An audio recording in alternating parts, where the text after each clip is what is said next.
കഥയുടെ തുടക്കത്തിൽ തന്നെ കണ്ണൂരിലെ ഒരു പാർട്ടി ഗ്രാമത്തിൽ തെയ്യം നടക്കുകയാണ്. ഇതിനിടയിൽ വെച്ച് ബി.ജെ.ഡിക്കാരനായ രാജു ഒരു ഫോൺ വന്ന് പുറത്തേക്ക് പോകുമ്പോഴേക്കും റവല്യൂഷണറി പാർട്ടിയുടെ ആൾക്കാർ നീ പന്ന്യന്നൂർ മുകുന്ദന്റെ വണ്ടി തടയുമോ എന്നും പറഞ്ഞ് അവനെ ആക്രമിക്കുകയാണ്. ഇതുകൊണ്ട് രാജു അവിടെ നിന്ന് ഓടി തന്റെ ബി.ജെ.ഡി പാർട്ടി ഓഫീസിലേക്ക് വരികയാണ്. അവർ നിന്നെ ആരാണ് വെട്ടിയതെന്ന് ചോദിക്കുമ്പോൾ മുകുന്ദന്റെ പാർട്ടിയിൽപ്പെട്ടവരാണ് തന്നെ വെട്ടിയതെന്ന് പറഞ്ഞ് അവൻ മരിക്കും.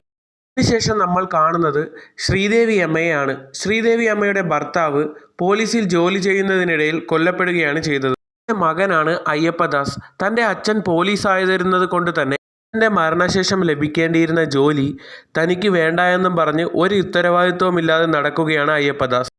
ശ്രീദേവി അമ്മ അങ്ങനെ അയ്യപ്പദാസിനെ വിളിച്ച ശേഷം പറയും, നിന്റെ അച്ഛൻ മരിച്ച ശേഷം നമ്മുടെ കുടുംബത്തിന്റെ അവസ്ഥ നിനക്ക് അറിയാമല്ലോ. അച്ഛൻ മരിച്ചതുകൊണ്ട് തന്നെ നിനക്ക് കിട്ടേണ്ടിയിരുന്ന ജോലിയിൽ പ്രവേശിക്കാനുള്ള സമയവും ഇപ്പോൾ കഴിഞ്ഞു പോയി. നിനക്ക് പോലീസ് ജോലി പേടിയാണെന്നൊന്നും പറഞ്ഞിട്ട് കാര്യമില്ല. എങ്ങനെയെങ്കിലും റവല്യൂഷണറി പാർട്ടിക്കാരെ കണ്ട് അച്ഛൻ മരിച്ചപ്പോൾ കിട്ടിയ ജോലിയിൽ കയറാൻ അമ്മ അവനോട് പറയും. അങ്ങനെ അവൻ ആലപ്പുഴയിലെ ജില്ലാ പാർട്ടി സെക്രട്ടറിയെ പോയി കാണും. പാർട്ടി സെക്രട്ടറി പറയും, നീ ജോലിയിൽ കയറാനുള്ള സമയമൊക്കെ കഴിഞ്ഞു പോയി, അതുകൊണ്ട് ഇനി ജോലി കിട്ടുക എന്നുള്ളത് പാടാണ്. പക്ഷെ ഞാൻ നിനക്ക് ജോലി വാങ്ങിത്തരാം.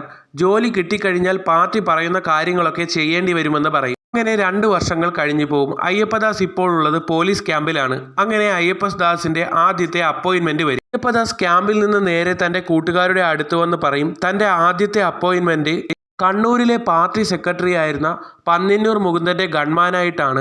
അയാൾക്ക് ഒരുപാട് വധഭീഷണിയൊക്കെ ഉള്ളതാണ്. എനിക്കിത് ഭയങ്കര ഡേഞ്ചർ ആയിട്ടാണ് തോന്നുന്നത്. ഒന്ന് പാർട്ടി സെക്രട്ടറിയെ പോയി കണ്ട് ഈ ജോലിയിൽ നിന്ന് മാറ്റി തരാമോ എന്ന് ചോദിക്കാമെന്ന് അവൻ പറയും. അങ്ങനെ അയ്യപ്പദാസും കൂട്ടുകാരനും കൂടി ആലപ്പുഴയിലെ പാർട്ടി സെക്രട്ടറിയെ പോയി കാണുമെങ്കിൽ നിനക്ക് ജോലി വാങ്ങി തന്നപ്പോൾ തന്നെ പറഞ്ഞതല്ലേ പാർട്ടി പറയുന്ന എന്ത് കാര്യവും ചെയ്യണമെന്ന്, അതുകൊണ്ട് നീ ഉറപ്പായും ആ ഡ്യൂട്ടിക്ക് പോകണമെന്ന് പറയും. അങ്ങനെ അയ്യപ്പദാസ് മനസ്സില്ലാ മനസ്സോടെ കണ്ണൂരിലേക്ക് ചെല്ലും. കണ്ണൂരിലെത്തിയ ഉടനെ തന്നെ ഒരാൾ അയ്യപ്പദാസിനെയും കൂട്ടിക്കൊണ്ട് പാർട്ടിയുടെ ആത്വിക ആചാര്യനായ കുഞ്ചനന്ദൻ മാഷിന്റെ അടുത്തേക്ക് കൊണ്ടു ചെല്ലും. മാഷ് അയ്യപ്പദാസിനോട് പറയും, പന്ന്യന്നൂർ മുകുന്ദൻ പാർട്ടിക്ക് വളരെയധികം വേണ്ടപ്പെട്ട ആളാണ്. അതുകൊണ്ട് മുകുന്ദനോടൊപ്പം നീ എപ്പോഴും കാണണമെന്ന് മാഷ് അയ്യപ്പദാസിനോട് പറയും. അതിനുശേഷം അയ്യപ്പദാസ് കണ്ണൂരിലെ പോലീസ് സ്റ്റേഷനിലേക്ക് ചെല്ലുമ്പോൾ SI പറയും, ടൗണിൽ എന്തോ ഒരു അടി നടക്കുന്നുണ്ട്, ഇവിടെ പോലീസുകാരും കുറവാണ്, നീ ഞങ്ങളോടൊപ്പം വരാൻ പറഞ്ഞ് അയ്യപ്പദാസിനെയും കൂട്ടിക്കൊണ്ട് അങ്ങോട്ടേക്ക് ചെല്ലും. അങ്ങനെ പോലീസുകാർ സംഭവ സ്ഥലത്തേക്ക് എത്തുമ്പോൾ ഓട്ടോക്കാരിയായ ഒരു ദളിത് സ്ത്രീ അവരോട് പറയും, സാർ, ഞാൻ റവല്യൂഷണറി പാർട്ടിയിൽ അംഗത്വമെടുക്കാത്തത് കൊണ്ട് തന്നെ പാർട്ടിക്കാർ എന്നെയും എൻ്റെ വണ്ടിയെയും അടിച്ചു തകർത്തു എന്ന് പറയും. അങ്ങനെ ആ അടിച്ചവർക്കെതിരെ SI കേസെടുക്കാനായി ഒരുങ്ങുമ്പോഴേക്കും പന്ന്യന്നൂർ മുകുന്ദൻ അങ്ങോട്ടേക്ക് വരും. മുകുന്ദനെ കാണുമ്പോൾ തന്നെ അവിടെയുള്ള എല്ലാവരും ഭയഭക്തി ബഹുമാനത്തോടെ മുകുന്ദനെ നോക്കി നിൽക്കും.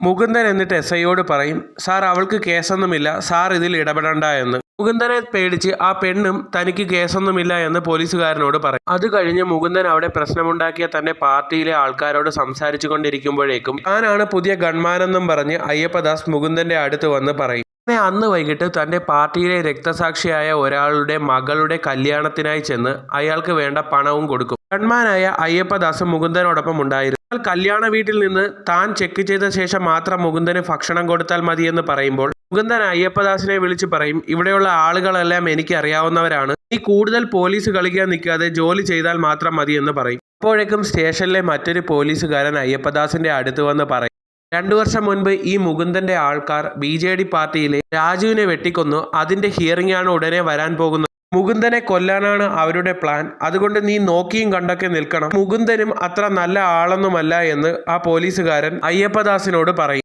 അങ്ങനെ അടുത്ത ദിവസം ബി.ജെ.ഡിക്കാരനായ രാജുവിനെ കൊന്ന കേസിന്റെ ഹിയറിംഗിനായി അയ്യപ്പദാസിനോടൊപ്പം കോടതിയിലേക്ക് ചെല്ലുന്ന പന്ന്യന്നൂർ മുകുന്ദനെ ബോംബ് എറിഞ്ഞ ശേഷം ബി.ജെ.ഡിക്കാർ കോടതിയുടെ മുന്നിൽ വെച്ച് കുത്തും. എന്നാൽ കുത്തുകൊണ്ടെങ്കിലും മുകുന്ദന്റെ നില അത്ര സീരിയസ് ഒന്നുമല്ലായിരുന്നു. കണ്ണൂരിലെ പാർട്ടി സെക്രട്ടറിയായ MV ഗോവിന്ദനാഥൻ മുകുന്ദന് സീരിയസ് ആണെന്ന് പറഞ്ഞ് ന്യൂസ് കൊടുത്തോളൂ, അത് നമ്മുടെ പാർട്ടിക്ക് മൈലേജ് ആണെന്ന് പറയും. അങ്ങനെ മുകുന്ദന്റെ നില സീരിയസ് ആണെന്നുള്ള ന്യൂസ് തന്റെ കൂട്ടുകാരൻ പോലീസുകാരന്റെ വീട്ടിലിരുന്ന് അയ്യപ്പദാസ് കേൾക്കുകയും അയ്യപ്പദാസും ആ പോലീസുകാരനും കൂടി മുകുന്ദനെ കണ്ട് തന്റെ ജോലി പോവാതിരിക്കാൻ അപേക്ഷിക്കാമെന്നും പറഞ്ഞ് ആരും കാണാതെ ആ ഹോസ്പിറ്റലിലേക്ക് ചെല്ലും. എന്നാൽ അവിടെ മുഴുവനും ആൾക്കാരായതുകൊണ്ട് തന്നെ അവർക്ക് ഹോസ്പിറ്റലിനുള്ളിൽ കയറാൻ കഴിയും. തിരികെ തന്റെ കൂട്ടുകാരന്റെ വീട്ടിലെത്തിയ അയ്യപ്പദാസ് പേടിച്ച് തിരികെ തന്റെ നാട്ടിലേക്ക് പോകാനായി ഒരുങ്ങുമ്പോൾ ആ കൂട്ടുകാരൻ പോലീസുകാരനെ SP ഫോൺ വിളിച്ച ശേഷം പറയും, അയ്യപ്പദാസിനോട് നാളെ രാവിലെ എന്നെ വന്ന് കാണാൻ പറയാൻ പറയും. അങ്ങനെ അടുത്ത ദിവസം SP-യുടെ അടുത്ത് ചെല്ലുമ്പോൾ SP അയ്യപ്പദാസിനോട് പറയും, മുകുന്ദൻ സാർ എന്നോട് പറഞ്ഞു, നീ ഇല്ലായിരുന്നെങ്കിൽ അവർ മുകുന്ദൻ സാറിനെ കൊല്ലുമെന്ന്. പിന്നെ നീ ഇവിടെ ചാർജ് എടുത്തപ്പോൾ തന്നെ നിനക്ക് സ്ഥലം മാറ്റം വേണമെന്ന് പറഞ്ഞില്ലേ? നിനക്ക് വേണമെങ്കിൽ ഞാൻ സ്ഥലം മാറ്റിത്തരാം, നീ അതിനെപ്പറ്റി ആലോചിക്കാൻ അയ്യപ്പദാസിനോട് SP പറയും. അങ്ങനെ അടുത്ത ദിവസം മുകുന്ദനെ കാണാനായി അയ്യപ്പദാസ് ഹോസ്പിറ്റലിൽ ചെല്ലുമ്പോൾ മുകുന്ദൻ പറയും, നമ്മൾ ആണുങ്ങൾ ഒന്നിനെയും പേടിക്കരുത്, എനിക്കറിയാം നിനക്ക് പേടിയുണ്ടെന്ന്, നിനക്ക് ധൈര്യമുണ്ടെങ്കിൽ എൻ്റെ കൂടെ നിന്നോളൂ എന്ന് പറയും. അപ്പോൾ അയ്യപ്പദാസ് പറയും, ഇനി എപ്പോഴും സാറിന്റെ സുരക്ഷയ്ക്കായി ഞാൻ കാണുമെന്ന് ഉറപ്പിച്ചു പറയും. അതിനുശേഷം മുകുന്ദൻ ഹോസ്പിറ്റലിൽ നിന്ന് ഡിസ്ചാർജ് ആവുകയും ദിവസങ്ങൾ കഴിയുന്തോറും അയ്യപ്പദാസും മുകുന്ദനും തമ്മിൽ നല്ലൊരു സ്നേഹബന്ധം ഉണ്ടാവുകയും ചെയ്യും. എന്നാൽ അങ്ങനെ കുറച്ചു ദിവസം കഴിയുമ്പോൾ മുകുന്ദനെ ഫോണിൽ വിളിച്ച് ആരോ ഭീഷണിപ്പെടുത്തുകയും അവനെ ഫോളോ ചെയ്യുന്നതായിട്ടും അവന് തോന്നും. അവൻ ഈ കാര്യങ്ങളെല്ലാം തന്നെ തന്റെ പോലീസുകാരൻ കൂട്ടുകാരനോട് വന്ന് പറയും. എന്നാൽ മുകുന്ദൻ ഈ സമയങ്ങളിലെല്ലാം തന്റെ പാർട്ടിയിൽ നടക്കുന്ന സമ്മേളനത്തിന്റെ തിരക്കിലായിരുന്നു. മുകുന്ദൻ ആ സമ്മേളനത്തിൽ പ്രസംഗിച്ചു കൊണ്ടിരിക്കുമ്പോഴാണ് അയ്യപ്പദാസ് അന്ന് കോടതിയിൽ മുകുന്ദനെ കുത്തിയ ഒരുത്തൻ അവിടെ പാർട്ടിയുടെ ഡ്രസ്സും ഇട്ട് നിൽക്കുന്നത് കാണുന്നത്. അയ്യപ്പദാസ് ഉടനെ തന്നെ തന്റെ കൂട്ടുകാരനോട് വന്ന് ഇതാരാണെന്ന് ചോദിക്കുമ്പോൾ പറയും, പാർട്ടി സെക്രട്ടറി ഗോവിന്ദന്റെ ഇടം കൈ കൃഷ്ണനാണ് എന്ന്. മുകുന്ദന്റെ ശത്രുക്കളല്ല, കൂടെയുള്ള പാർട്ടി സെക്രട്ടറി ഗോവിന്ദനും ആൾക്കാരുമാണ് മുകുന്ദനെ കൊല്ലാൻ നോക്കുന്നതെന്ന് മനസ്സിലാക്കിയ അയ്യപ്പദാസ് പകലെന്നോ രാത്രിയെന്നോ ഇല്ലാതെ മുകുന്ദന്റെ കൂടെ എപ്പോഴും ഉണ്ടായിരുന്നു. അങ്ങനെ ഒരു ദിവസം കമ്മീഷണർ അയ്യപ്പദാസിനെ തന്റെ ഓഫീസിലേക്ക് വിളിച്ചു വരുത്തും. അവിടെ പാർട്ടി സെക്രട്ടറി ഗോവിന്ദനും ഉണ്ടായിരുന്നു.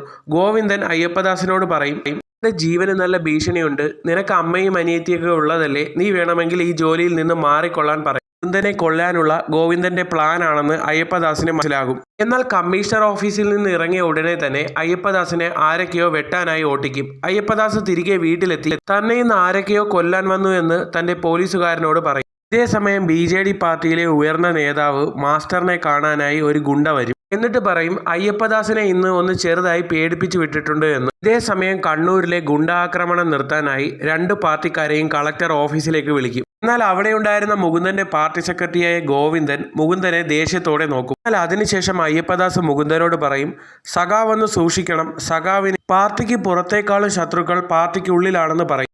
മുകുന്ദൻ അത് വലിയ കാര്യമൊന്നും ആക്കില്ല. എന്നാൽ അങ്ങനെ ഒരു ദിവസം റോഡിലൂടെ നടന്നു വരികയായിരുന്ന അയ്യപ്പദാസിനെ BJD ഗുണ്ടകൾ തട്ടിക്കൊണ്ടുപോകും. എന്നിട്ട് അവർ അയ്യപ്പദാസിനെയും കൊണ്ട് BJDയുടെ പാർട്ടി മാസ്റ്ററിന്റെ അടുത്ത് കൊണ്ടുവരും. അങ്ങനെ ആ മാസ്റ്റർ അയ്യപ്പദാസിനോട് പറയും, നീ എനിക്കൊരു സഹായം ചെയ്യണം, അടുത്ത തെയ്യത്തിന്റെ അന്ന് മുകുന്ദനെ ഞാൻ പറയുന്ന സ്ഥലത്തേക്ക് കൊണ്ടുവരണമെന്ന് പറയും. മുകുന്ദൻ ഞങ്ങളുടെ പാർട്ടിയിലുള്ള രാജുവിനെ കൊന്നതാണ്, അതിനുള്ള പ്രതികാരം ഞങ്ങൾക്ക് വീട്ടണം, അതിന് നീ ഞങ്ങളെ സഹായിക്കണം, ഇനി ഇത് നീ പുറത്ത് പറഞ്ഞാൽ മുകുന്ദന് പകരം നിന്നെ ആയിരിക്കും കൊല്ലാൻ പോകുന്നതെന്ന് പറഞ്ഞ് അയാൾ അവനെ ഭീഷണിപ്പെടുത്തും. അങ്ങനെ കണ്ണൂരിലെ തെയ്യം നടക്കുന്ന ദിവസമാകും. മുകുന്ദന് വധഭീഷണി ഉണ്ടെന്നും പറഞ്ഞ് പോലീസ് സെക്യൂരിറ്റി എല്ലാം ഹൈ ആക്കും. ഇപ്പോൾ അയ്യപ്പദാസിനോട് പറയും, നിന്നോട് ഞാൻ പറഞ്ഞതല്ലേ ഈ ജോലിയിൽ നിന്ന് മാറിക്കൊള്ളാൻ, എന്തിനാ നീ ഈ റിസ്ക് ഒക്കെ എടുക്കുന്നതെന്ന് ചോദിക്കും. ശേഷം പാർട്ടി സെക്രട്ടറി ഗോവിന്ദനും അയ്യപ്പദാസിന്റെ അടുത്ത് വന്ന് പറയും, നീ സൂക്ഷിക്കണം, തെയ്യത്തിന്റെ അന്ന് മുകുന്ദന്റെ കൂടെ നീ എപ്പോഴും കാണണമെന്ന് പറയും. ഇവിടെ നിന്ന് അയ്യപ്പദാസ് തന്റെ കൂട്ടുകാരന്റെ അടുത്ത് വന്ന് പറയും, തെയ്യത്തിന്റെ അന്ന് മുകുന്ദനെ കൊല്ലാനായി സ്വന്തം പാർട്ടിയിലെ ഗോവിന്ദൻ മാഷും എതിർ പാർട്ടിയിലെ മാസ്റ്ററും തയ്യാറായിരിക്കുകയാണ്, എന്ത് ചെയ്യണമെന്ന് അറിയില്ല എന്ന് അവൻ പറയും.